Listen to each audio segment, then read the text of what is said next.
ஞாயிற்றுக்கிழமை திருஆவினங்குடிக்கு போனோம். ஏன்னா 48 நாள் அவர் கும்பாபிஷேகம் முடிஞ்சு மண்டல பூஜை முடியுங்காட்டி போய் கும்பிடணுன்ட்டு போயிட்டு மாசாணி அம்மாவையும் தரிசனம் பண்ணிட்டு வந்தேங்க.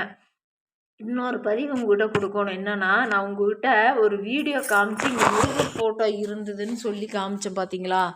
பாட்டு கூட போட்டிருந்தேன். இந்த முருகர் ஃபோட்டோ கிட்ட இங்கெல்லாம் மயில் இறகு நிறைய வச்சுருந்தேங்க. மயில் இறகு நிறைய வச்சுருந்தது என்னாச்சு, நைட்டு நாங்கள் உள்ள பெட்ரூமில் தூங்கினாட்டி பூனைகள்லாம் சேர்ந்து பூனையை நாங்கள் வெளியே விட மாட்டோம். ஜன்னலெல்லாம் க்ளோஸ் பண்ணி பூனை உள்ளே தான் விடுவோம். ஏன்னா நிறையா பூனையெல்லாம் நாய் கடிச்சு இறந்துருச்சு. பூனை வந்து இந்த லூனாங்கிற பூனை வந்து என்னாச்சு, அந்த மயில் இறகு எடுத்து கீழே இறக்கிறப்ப அப்படியே அந்த கண்ணாடியோட ஃபோட்டோ முருகர் ஃபோட்டோ திருச்செந்தூரில் வாங்கினது கீழே உடஞ்சிருச்சு. மணி பார்த்தா 5:30 மணி. என் பொண்ணு வந்து பார்த்து, அம்மா நான் சரி லீவு தானே லேட்டாக எழுந்திரிச்சு குளிச்சுட்டு போய் விநாயகனுக்கு பூஜை பண்ணிட்டு வரலாம் ஞாயிற்றுக்கிழமைன்னு நினச்சேன். அது கீழே விழுந்து உடஞ்சிருச்சு கண்ணாடியெல்லாம். அங்கேயே எனக்கு ஒரு மாதிரி, என்னடா இப்படி ஒரு சோதனை கடவுளே அப்படின்னுட்டு அப்புறம் அதெல்லாம் க்ளீன் பண்ணிவிட்டு குளிச்சுட்டு போய் விநாயகனுக்கு பூஜை பண்ணிட்டு வந்த உடனே என் பொண்ணு என்னன்னா பெரியவா, அம்மா நம்ம திருஆவணங்குடிக்கு போயிட்டு வரலாமா, எனக்கு என்னமோ ஃபோட்டோ உடஞ்சது மனசுக்கே ஒரு மாதிரி இருக்குது அப்படின்னு சொன்னான். சரின்னு சொல்லிட்டு இங்கேருந்து 8:30 மணி 9 மணிக்கு தாங்க கிளம்புனோம். கிளம்பி போய் அந்த முருகனை கும்பிட்டு மாசாணி அம்மா கோயிலில் போய் சாமி கும்பிட்டு வந்தோம்.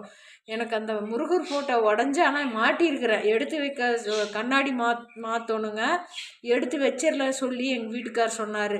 ஆனால் எனக்கு சத்தியமாக மனசே கேட்கல. மறுக்கா இப்போ கண்ணாடி இல்லாமல் இந்த தீர்த்தம் இருந்ததுங்க, காசி தீர்த்தம் இருந்தது வச்சுருந்தேன்.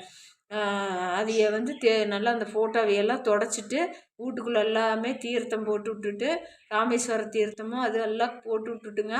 அது போட்டுட்டு மறுக்கா அங்கே மாட்டி வச்சுருக்கிறேன் நான். சரி பூஜை பண்ணலாம், எடுத்து வைக்க மனசு இத்தனை நாள் பூஜையில் இருந்தவர் இப்போ எடுத்து தூரம் ஒதுக்கி வைக்கிறதுக்கு என் மனசு கேட்கல. கண்ணாடி மாற்றிடுவோனுங்க. நான் மாற்றலான்னா நேற்று இந்த சம்பவம் வேறு நடந்துருச்சு, பள்ளி பிரச்சனை. மாற்றணுங்க. பூனை இருக்கிற இடத்துல தயவு செஞ்சு கண்ணாடி இருக்கிற ஃபோட்டோவை வைக்காதீங்க. நாங்கள் வச்சு பார்த்தீங்களா, எங்களுக்கு இப்படி ஒரு அவசகுணம் மாதிரி ஆயிடுச்சு. என் வீட்டுக்காரர் என்னன்னாரு, நல்லதாக எடுத்தால் நல்லது, கெட்டதாக எடுத்தால் கெட்டது.